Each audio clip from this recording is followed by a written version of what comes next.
एक होता है पैर पे कुल्हाड़ी मारना और एक होता है कुल्हाड़ी पे पैर मारना। जो काम किया है बेन स्टोक्स ने सब कॉन्टिनेंट टाइप की पिच बनवा के इन एजबेस्टन, और अब बोल रहे हैं कि हमें लॉर्ड्स में स्पाइसी विकेट चाहिए। तो भाई पिच तो तुमने ही बनवाई थी कि हम बेसबॉल करेंगे, और फिर हमने कर दिया, घमंड तोड़ दिया बेसबॉल का।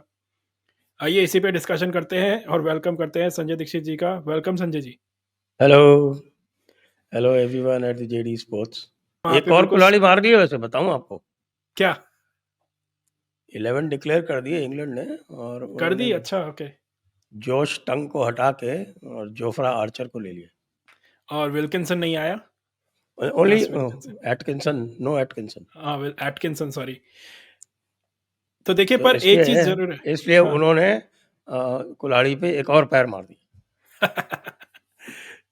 मैं ये बोल रहा था कुल्हाड़ी पे सर मारना है, सर पे कुल्हाड़ी मारना, जो इंडिया ने किया था न्यूजीलैंड के अगेंस्ट। एक और फैक्ट बता दें आपको कि हाँ। अभी तक का हाईएस्ट विकेट टेकर जो है हम्म। वो जोश टंग है, हाँ, वो इंग्लैंड की तरफ जॉश से। जॉश टंग नीचे के प्लेयर्स को ठीक ठाक आउट कर लेता है।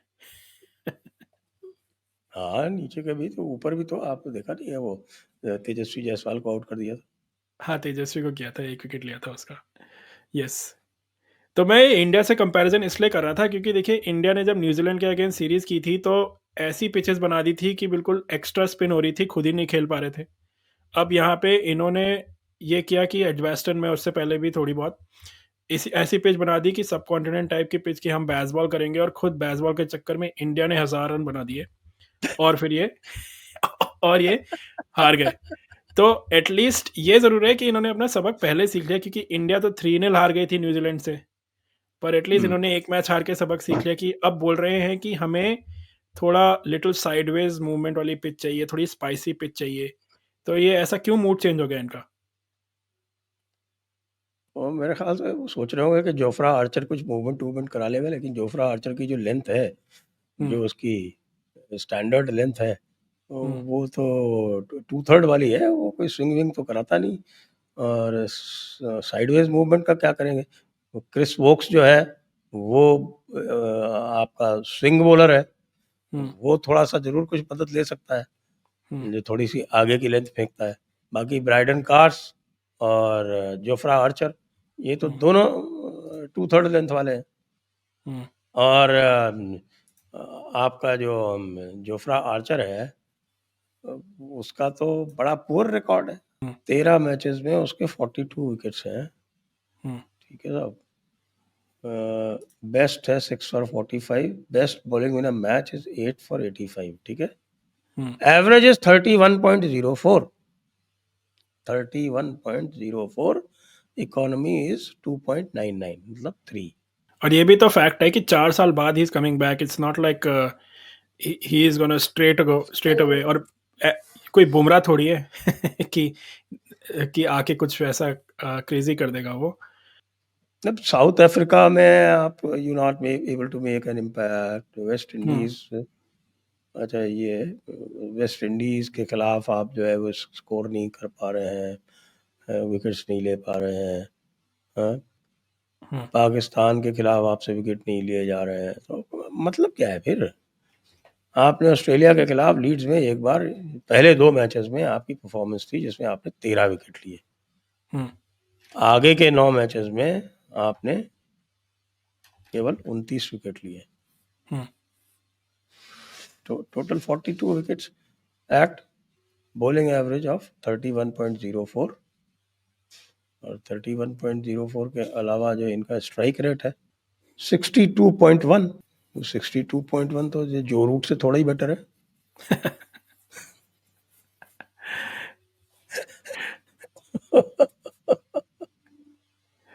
तो I don't think he is gonna be that big a threat. Basically point ये है। आजकल प्योर स्पीड से किसी को कोई खतरा नहीं है। No buddy is hmm. Scared of 150 and 155 hmm. kmph speeds. Yeah. क्योंकि जितनी तेज बॉलिंग फेंकोगे उतनी तेज आपकी पिटाई होगी, हम्म। अगर आपकी लेंथ ठीक नहीं है। हम्म। अब भी जोफ्रा के लिए कोई स्पेशल वो बहुत फास्ट स्ट्रिप बना देंगे तो खुद फंस जाएंगे। क्योंकि या। अभी तो बुमराह और आकाशदीप और सिराज अब तो तीनों के तीनों भूत जैसे इनके पीछे लगे हुए और भाई मुश्किल है भाई। हम अंग्रेजों तुम्हारे दिन लद गए। अंग्रेजों अब तुम जो है ना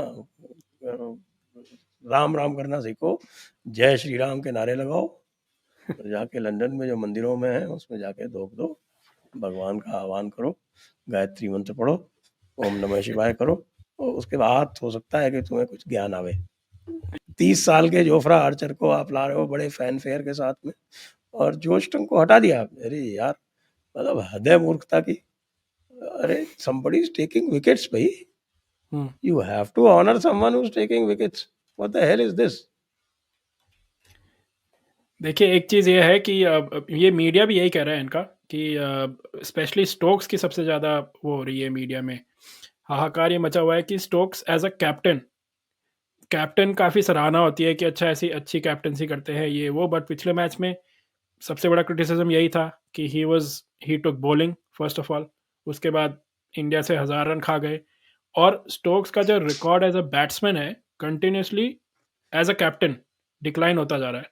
फर्स्ट ईयर में जब 3 साल से कैप्टन है वो, उससे सबसे फर्स्ट ईयर में उसका एवरेज था 39, उसके बाद सेकंड ईयर में एवरेज था 28, इस साल 2025 में सो फार एवरेज है, batting average 19, and that's what they have been saying कि you are concentrating so much on bowling कि you are useless as a batsman to us, और ऊपर से now your captaincy is also been questioned. तो ये इस तरह के सवाल मीडिया में, स्पेशली इंग्लिश मीडिया में आ रहे हैं, and now they trying to face save by okay हम अब बैसबॉल थोड़ा कम करेंगे, स्पाइसी विकेट बनाएंगे, इक्वल करेंगे थोड़ा, जोफ्रा को लाएंगे, ये सब चीज़ें चल रही हैं। अब क्या बोले इनको तो भाई, हम्म, I don't think they've got their heads in the right place. जोश टंग जिसको हटाया उसका स्ट्राइक रेट 47.4 है, या and he has played 5 matches hmm, and 23 wickets. या और जिस तरह की पिटाई इसकी आईपीएल में देखी है मैंने, I think he was probably giving away the highest number of runs in every match. हाँ, स्पेशली दिस सीजन हाँ, इस सीजन तो बहुत पिटाई हुई है। तो ओवरऑल देखिए, अब आई कांट बिलीव हम लोग लीथल अटैक की बात कर रहे हैं, क्योंकि वी वर सेइंग कि इंडिया का bowling attack is quite weak except Bumrah, but after the first 2 matches अब यही लग रहा है, now we have a more lethal attack, we have dominated, specially dominated England, specially in all the 9 out of 10 session overall, और actually Bumrah. 9 नहीं, वो I don't know, वो एक वो 172 और फॉर 2 वाला जो सेशन था, हाँ, वो ये लोग जो है वो शेयर्ड बताते हैं, दैट आई डोंट एग्री। हाँ, that was definitely England session. हाँ, तो ये एक 6 सेशन मिनट दे और दिया इनको, चलिए अब होस्ट को एक सेशन नहीं देंगे तो कब देंगे? और नहीं हमने नहीं, गिफ्ट 2 किए सेशन। इतने कैच, वो बेसिकली इतने कैच किए। 172 फॉर 2 जो था, वो तो भाई हम्म, सेशन शुरू होते ही दूसरे ओवर में 2 विकेट चले गए थे, और उसके बाद में जो पिटाई की उन्होंने पूरी तरह से, hmm, that was their session. So hmm, 8 and 2, या 8 भी नहीं, मतलब 3 तो आई थिंक 2 तो शायद शेयर्ड थे, तो 6-2, 6-2 एंड 2 शेयर्ड। ओके, चलिए जो भी है, overall advantage India in terms of Bumrah is back now. Bumrah is back, Bumrah is back, ये देखिए, मुझे इनके सामने कंफ्यूजन बिल्कुल स्पष्ट लग रहा है, क्योंकि आप देखें, हम्म, इन्होंने पहले घास छोड़ी हुई थी, कल उस पे से थोड़ी सी घास हटाई है, हम्म, और रिपोर्ट आ रही है कि आज और उस पे से थोड़ी सी घास हटा रहे हैं। फाइनली कल तक क्या करेंगे पता नहीं, कल तक वापस उसको एजबास्टन बना दें तो मुझे आश्चर्य नहीं होगा। हम्म, उनके सामने ये है कि भैया हम बुमराह को रोकें या कि हमारे अटैक को धारदार बनाएं। हम्म, तो they have a catch 22 situation. Hmm, तो आप देखिए, जो आपका जो ब्रिटिश मीडिया है वो भी स्टोक्स की ऐसी तैसी कर रहा एग्जैक्टली। हमने उसकी बैटिंग रिकॉर्ड एज कैप्टन की भी बात की, और है। ऊपर से कैप्टनसी रिकॉर्ड ऐसा कुछ खास भी नहीं है मैकलम के अंदर, जो बैसबॉल ही करते हैं, बट इट्स नथिंग ग्रेट। अब चलिए बात करते हैं थोड़ा इंडिया के स्क्वाड कॉम्बिनेशन की। We know obviously Bumrah is playing, and वो किसकी जगह आने वाले हैं, प्रसिद्ध कृष्णा की जगह. So there is no debate, there is no discussion on that, because Akashdeep has earned a spot. You can't drop him at all. But in terms of any other combinations, आपको क्या लगता है, क्या किसी और को चेंज किया जाएगा? I she think they have should get a pure batsman in place of uh, ये आपका जो ये Nitish Nitish. Nitish Reddy. Like Sai Sudarshan should come back at number I think 3 Sai और फिर Sudarshan Karun should Nair. come back. चाहे भी है, चाहे 3 पे लाओ या 6 पे लाओ. हम्म. उसको पिछली बार भी जो ड्रॉप किया गया था वो that was more because he wasn't fully fit. कुछ हम्म. उसके थोड़ा निगल विगल आ गया था. हम्म. तो should be brought back. Okay. Sai Sudarshan तो प्ले प्योर बैट्समैन. और उसके बाद मैं तो कहूँगा भाई वॉशिंगटन की जगह कुलदीप को खिलाओ. हम्म. अब तो आपका एक्स्ट्रा प्योर बैट्समैन आ गया. आपका बैटिंग ऑर्डर फॉर्म में है, तो why be so defensive. Exactly. I think good point, क्योंकि अब जब अगर नीतीश को अगर हम बैटिंग ही कराने वाले हैं, क्योंकि उससे बॉलिंग तो वैसे नहीं करा रहे, बेरली एनी बॉलिंग इज नहीं, डूइंग. बॉलिंग सो क्या आप कराओगे क्या? अगर see why do you require extra, when do you require extra batsman? जब विकेट जो है फ्लैट होता है, that time you require extra batsman. या. बल्कि अगर विकेट में बहुत ज़्यादा जूस होता है ना, तो भाई साहब पांचवा बॉलर भी बॉलिंग नहीं पाता है. या. 4 बॉलर से ज़्यादा को किसी हालत में बॉलिंग नहीं मिलती फिर, या. अगर विकेट में जूस होता है तो. हम्म. तो that's what the consideration should be. Hmm. और एक आखिरी सवाल ये है कि अब देखिए Karun Nair, even though he is looking good, आपको क्या लगता है is sort of a make or break sort of innings for him? क्योंकि पिछले 2 मैचेस में 77 run at an average of 20, he hasn't capitalised on like his 30s, highest score 31 का. तो क्या लगता है, should he be on a bit of a थोड़ा nervous होंगे करुण नायर? करुण नायर आई थिंक थोड़ा सा he was playing well. Hmm. Each innings he was playing well. पहले में तो खैर वो शुरू में 0 पे ही आउट हो गए थे, या. लेकिन अदरवाइज जब तक वो था तब तक तो ही was looking quite assured.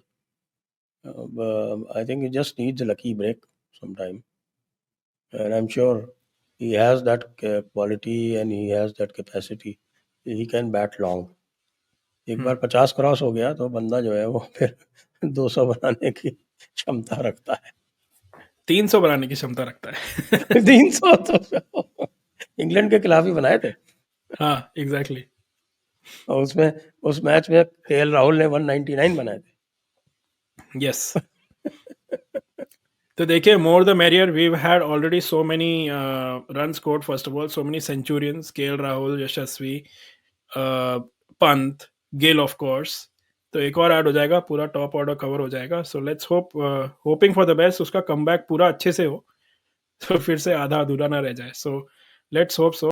और इंडिया क्या एक्सपेक्ट करेगा, बैटिंग करेगा, बॉलिंग करेगा आफ्टर द टॉस, अगर जीतता है तो? अभी तो लॉर्ड्स में फाइनल हुआ था आपके वर्ल्ड टेस्ट चैंपियनशिप का, उसमें आपने देखा था ना, वो पहले 2 दिन तो बड़ा जूस था उसमें विकेट में, उसके बाद वो फ्लैटन आउट हो गई. हाँ बिल्कुल. और आराम से चेज करके साउथ अफ्रीका ने मैच जीत लिया. 370 और चेस किए थे साउथ अफ्रीका ने आराम से, 5-6 विकेट से they won. Let's hope for the best, and we are of course expecting कि इंडिया लॉर्ड्स में जीते. लॉर्ड्स में match is always interesting, historic ground, और काफ़ी फॉन्ड मेमोरीज है इंडिया की वहाँ पे. So let's hope for the best. And हम obviously after the first game we never expected कि we'll be here, but now the series is poised at a very good point basically, and make or break, any team who wins will have the advantage in the next 2 games. So हम लोग ऐसे ही cover करते रहेंगे इस series को. And Sanjay Dikshit जी, आप हमारे साथ ऐसे ही बने रहिएगा. Thank you again for joining us. तो व्यूअर्स, आप हमें कमेंट्स में बताइए कि आपको क्या लगता है, ये जो media meltdown first of all Stokes के ऊपर और इंग्लैंड के ऊपर चल रहा है, और ये पिच पॉलिटिक्स जो चल रही है कि अब हमें फ्लैट पिच नहीं चाहिए, सब कॉन्टिनेंटल टाइप की पिच नहीं चाहिए, अब हमें सीमिंग विकेट चाहिए, ये क्या डर गए हैं थोड़े इंग्लैंड वाले? बुमराह आने वाला है स्पेशली, तो कंफ्यूज है कि भाई सीमिंग बनाए या नहीं बनाए. Let us know in the comments, आपको क्या लगता है और क्या कुछ एक्सपेक्ट कर रहे हैं. ऑब्वियसली बुमराह खेलेगा, बट जो टीम में कॉम्बिनेशंस होंगे on top of the order, specially batsman में कुछ चेंज होने चाहिए कि नहीं? Let us know in the comments, and as always, keep liking and subscribing to our channel. Thank you.